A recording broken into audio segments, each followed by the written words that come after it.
Hi, I'm Scott Spradling, your guest host for the New Hampshire Automotive Education Foundation's Race to 5K. I'm down here in Nashua at Tulley BMW. Nice cars, huh? Gorgeous. We're going to sit down with GM John Murphy. Let's see if we can go find him.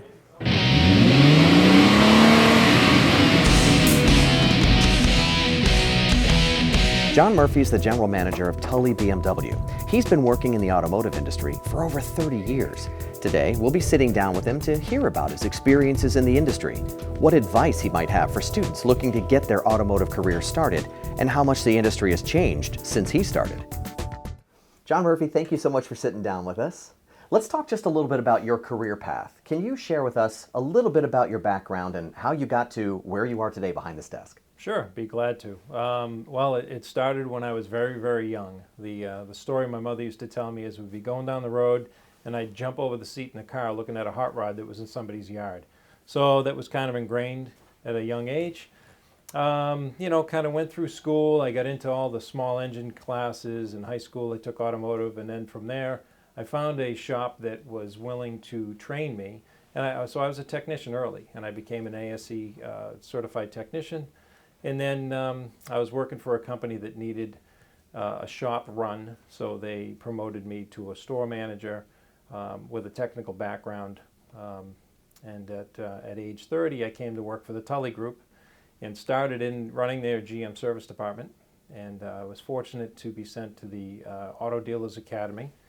And from there, it was just kind of progressing. Went up fixed operations director and moved on to general management. So it sounds like you had a lot of doorways that you could have gone through, staying in the service arena. Obviously now you're over in the sales, you're overseeing everything. How would you describe the opportunities in this line of work? Oh, they're endless. They're endless. If you have a passion for the auto business, you can go anywhere you want. And I will tell you that there's the technical side of things, but when the business side is very interesting as well. So it depends on what you like, but there are so many opportunities. If maybe you like parts, there's plenty of room in the parts departments, for whatever reason or whatever job you may want to take. There's collision centers. There's just so many opportunities. As far as the switch from moving behind the service area and having the wrenches and the tools and actually working to now being behind a desk and overseeing the business side of the operations and the management, how tough or easy was that transition? The transition, well, I was a young man when I transitioned from a technician to a manager. And that was tricky. And I was told by my supervisor at the time, take your toolbox home and just leave it there. Because your instinct is to go out and to assist, try to help. But once you get past that, then you get into the business end of the business where you're learning a different side of it. Then the transition is smooth and it becomes as interesting as it was when you were repairing them. What's a regular workday look like for you, if there is such a thing? Busy. I come in every morning and I probably have, on average, probably 60 to 80 emails to look at. And then, you're checking on the departments on the status where we are this month. Any issues that might be coming up. We're always looking at development. Where are we with employee development? When you talk about the sales side of things, it's inventory. It just never ends. And there is no day that I can come in and just, hang out and, take a nap. Fair enough. Okay, we'll hold you to that. When you are looking for someone at the entry level, perhaps at the auto tech level, what kinds of attributes are you looking for? We want somebody who's reliable. You have a good work ethic. The thing is, we want to have people that are responsible, that hold themselves accountable. We don't need an ace technician to start. We need somebody who has the ability to learn and wants to learn. And again, they have a good work ethic. We want them showing up every day and putting the effort in. And it's like anything else in life. You get out of it what you put into it. So work hard and you'll get there and you'll do very, very well. Speaking of getting out of it what you put into it, you have a mentorship program here at Tulley. Talk to us a little bit about how it works and why it's important to you. Well, I think it's very important because you can't take a young person and put them into a shop environment and expect them to succeed. It's a recipe for disaster if you put a young technician out in the shop and you don't give them mentorship. So we have shop foremen, and what we do is we we team them up with the shop foreman, and then we put them with different technicians throughout their growth, so that they learn different things in different ways. Everybody has a different way of doing their job. So I think it's very helpful, and it gets them acclimated to the environment, and they can create their own personality, because everybody has their own personality, whether it's talking or you're repairing an automobile. It's the same thing.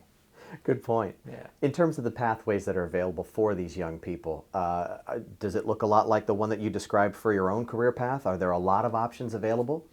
So my career path was very different. Today, there's a lot more options available. I'm very fortunate that I was able to take the path that I did. However, I would have, if the educational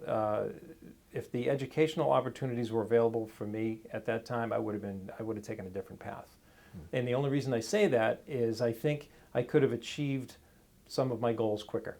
And that's really the key. But today, you have a lot of opportunity for education, and I would recommend that absolutely to anybody. It's not like in the old days when I was starting as a kid at 15 years old, working on a car, tinkering in the yard. That's not what it is today. You need to be educated. It's very high tech. Good advice. From the perspective of being a general manager of a high-profile auto dealership, why do you support the New Hampshire Auto Education Foundation? Because they understand what we need. They understand that education is the key to this business. Again, like I stated, it's no longer you tinker in your yard and you figure this stuff out. You have to be educated. Very high tech, very computerized. They understand what the dealerships and the local shops need, and they work very closely to come up with programs and ideas and processes where we can encourage younger people to get into the business. You mentioned it a minute ago that it's very different from when you were coming up through the ranks. How has the industry changed over the years? It has become much cleaner. So, and I say that, but I can remember being a young technician, and we'd go into the shop and get pretty dirty those days. We would be, and not that I minded, I loved it. Today, the auto industry, it is literally cleaned itself up. The vehicles aren't the greasy, oily messes that they were back in the day. You're replacing a lot of full components versus repairing and rebuilding a lot of things. It's different today. That being said, it's very high tech on the computerized side. So there's been a lot of improvements there, and it's amazing what they're working on today. But we used to joke that, gee, someday down the road we're going to walk in, we're going to have white lab coats on, and we're getting close to that. It's crazy how it's changed, but it's very technical and electrical and computerized, and it's interesting. So the workforce development conversation is very different. Now, you've used the NHADA job training grants before. Would you use them again? And if so, why? Absolutely. Because it gives opportunity to somebody to get into the business. That's it. It's a great opportunity. Awesome. All right. So now we're going to have some fun. Okay. So binge watching. Any favorite shows or podcasts right now? Oh, boy. I've binged watched everything. The latest one was, bear with me. That's I'm okay. Gonna get it. Is it The Judge, The Juror? Oh, yeah. Bryan Cranston? Yes, with Cranston. Yes. That looks really good. I haven't seen that yet. It's very good. Is it? Just got done that. Okay, awesome. Yeah. That's a good one. Do you have any pets? I do. I have 2 labs. Yeah, a male and a female. Outstanding. Yeah, That's got to keep you busy. A lot of enthusiasm. The female, she's as sweet as they come, and the male is like, I'm going to do whatever I want to do, and whatever you say doesn't matter to me. Perfect. Do you have, outside of cars and outside of work-related things, do you have any hobbies or ways that you like to enjoy your free time? I do. Well, a couple things. So I'm a guy that likes to stay busy. I'm a handy guy. I like to do my own projects. Oddly enough, I like to mow my lawn and take care of my yard. I also like to fish. I have an ocean boat. I do a lot of fishing in the summer. That's a lot of fun because it's as easy as many people make it look. It's very difficult, and you got to learn a lot of techniques. So we're getting there. My oldest son and I he's my captain, so it's good. He's teaching me. I love it. Yeah. Oh, that's great. Yeah. That's great. Take us back in time. What was your first car? My first real car? Sure, your first real car. The one that I will tell you about was a 73 Pontiac Firebird Formula 400.